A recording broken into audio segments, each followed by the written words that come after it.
tous et bienvenue dans 404, émission Not Found, l'émission des nouvelles technologies de TV. Dans cette version courte, nous allons voir dans les news que Twitter a fait son premier rapport public de transparence.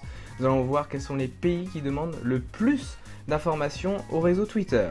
Ensuite, nous verrons que l'Union Européenne a rejeté le projet de loi ACTA, qui devait lutter contre toutes les contrefaçons. Nous allons voir aussi que SFR et Bouygues Telecom suppriment des postes tout en accusant Free Mobile. Et enfin, nous allons voir la rumeur que d'Apple sortirait l'iPad mini avant la fin de l'année 2012. Dans la FAQ ensuite, nous vous indiquerons comment rétablir sa propre adresse mail sur Facebook, car Facebook impose maintenant d'utiliser son adresse facebook.com. Et enfin, dans la rubrique Geek ou pas Geek, nous verrons d'où vient le Nyan Cat. Alors, dans les news, nous avons pu voir que Twitter, cette semaine, a fait son premier rapport de transparence publique. Le fameux réseau social de microblogging à l'Oiseau Bleu a publié cette semaine un rapport lié au pays qui demande le plus d'informations au réseau social. Cette volonté de transparence, sûrement inspirée de Google qui l'a fait récemment, nous montre que le pays qui a demandé le plus d'informations sur les utilisateurs sont les États-Unis, avec 679 demandes sur un total de 849. La France, elle, en a fait moins de 10 demandes et toutes sans aucun effet. Les demandes de suppression d'infos sont tout aussi dominées par les USA, avec plus de 3378 demandes, dont 38% des cas qui ont été effectives. La France n'a fait qu'une seule demande de son côté. Grâce à ce compte rendu, on se rend bien compte que la censure est plus ou moins forte sur Internet, selon les pays, et que les États-Unis sont les tristes gagnants de ce classement. Eux qui prônent les libertés individuelles dans leur pays ne seraient plus qu'un doux rêve sur Internet. Dans le reste des informations, nous avons pu voir que le 4 juillet dernier, l'Union Européenne a rejeté l'ACTA. Alors, le Parlement a voté contre ce projet qui était le traité de lutte européenne contre la contrefaçon, avec 478 voix contre 39. Ce projet ACTA, qui aurait pu limiter les libertés des internautes sur les téléchargements et la liberté d'expression, avait été décidé en secret par une dizaine de pays dans le monde, comme par exemple le Japon, l'Union Européenne et les États-Unis. Et cette loi ACTA avait réuni une mobilisation générale sur Internet par des pétitions ou encore des vidéos de protestation d'associations de défense des libertés ou de grands protagonistes comme Usul, le joueur du grenier ou Bob Lennon en France, pour ne citer que. SFR et Bouygues Telecom suppriment des emplois pour faire des économies. En effet, les deux opérateurs téléphoniques français ont des pertes financières depuis le début de l'année 2012. Et pour pallier à cette perte, les deux opérateurs ont décidé d'un plan de départ volontaire concernant plusieurs centaines de leurs salariés. Mais la raison principale de cette décision est le fait que Free Mobile fait beaucoup trop d'ombre à SFR et Bouygues Telecom, et donc Free devient le coupable idéal de ces licenciements. La guerre des opérateurs mobiles n'est donc toujours pas terminée en France, et Free est attaqué de toutes parts par les autres opérateurs, car beaucoup de clients continuent à quitter Orange, SFR ou Bouygues Telecom pour profiter des prix cassés sur Free Mobile. Enfin, nous avons pu voir une rumeur qui circule depuis quelque temps sur Internet. Ce serait qu'Apple pourrait sortir un iPad mini pour la fin de l'année 2012. Alors, selon la chaîne de télévision financière Bloomberg Television, la chaîne financière, donc, Apple réfléchirait à sortir un iPad mini, et qui serait donc beaucoup moins cher que sa grande sœur, l'iPad 2, avant la fin de l'année 2012. L'écran ferait entre 7 et 8 pouces grand maximum, mais n'aurait pas d'écran très haute résolution Retina.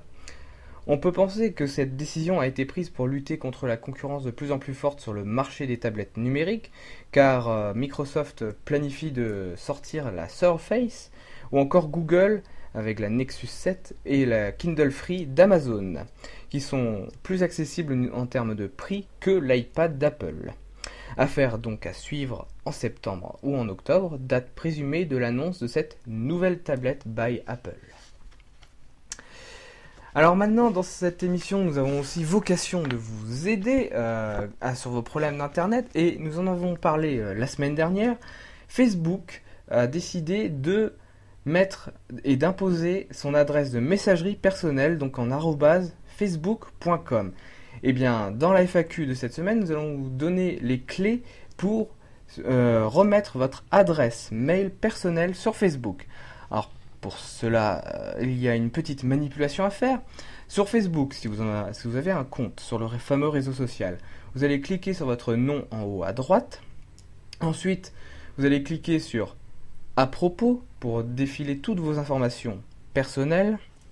Alors vous allez défiler toutes ces informations jusqu'à trouver l'encadré mes coordonnées et vous allez cliquer sur le lien qui est en bleu, modifier. Ensuite, quand vous allez trouver l'adresse mail qui est écrit en @facebook.com, vous allez cliquer sur la petite flèche noire à côté et vous allez ensuite cliquer sur n'apparaît pas dans le journal. Ensuite, vous allez retrouver votre adresse de messagerie personnelle, que ce soit en orange.fr, sfr.fr, etc. Vous allez cliquer sur la petite flèche qui est à côté de votre mail habituel et cliquer sur apparaît dans le journal.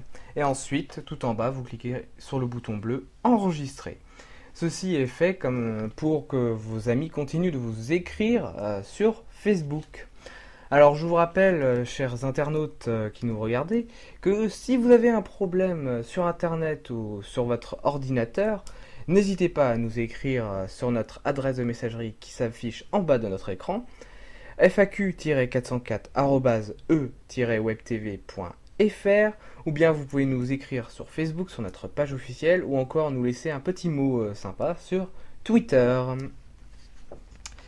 La rubrique Geek ou pas Geek va revenir sur un des phénomènes internet les plus connus au monde. Et vous savez, si vous regardez ETV, cette musique vous rappellera quelque chose car c'est le générique de l'émission de Marina, Procrastinatube. Alors, si vous êtes un bon geek, vous aurez reconnu le Nyan Cat. Alors, le Nyan Cat est un GIF en 8 bits qui représente un chat avec une tartine de confiture. On peut l'appeler aussi le Pop Tart Cat. Alors l'origine de ce mème sur internet, de ce phénomène, ce serait PR Guitarman qui aurait le 2 avril 2011 créé ce GIF. Et ensuite, une Sarah J00N sur YouTube aurait mixé cette vidéo avec sa musique que vous entendez actuellement avec le GIF et aurait posté ça sur internet. Mais la popularité de cette vidéo vient du fait que la vidéo a été publiée sur le blog Tosh.0.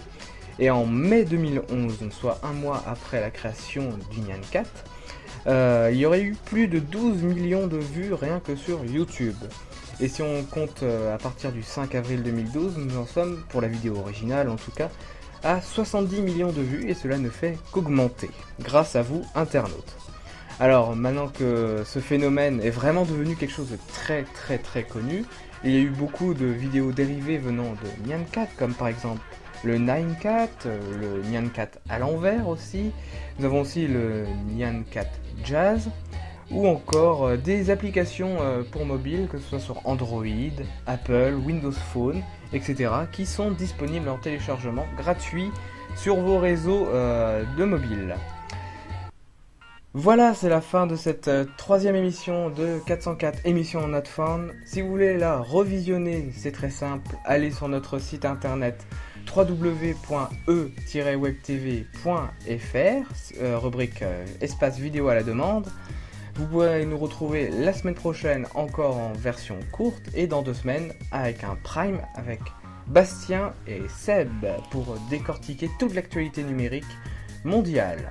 A très vite sur ETV.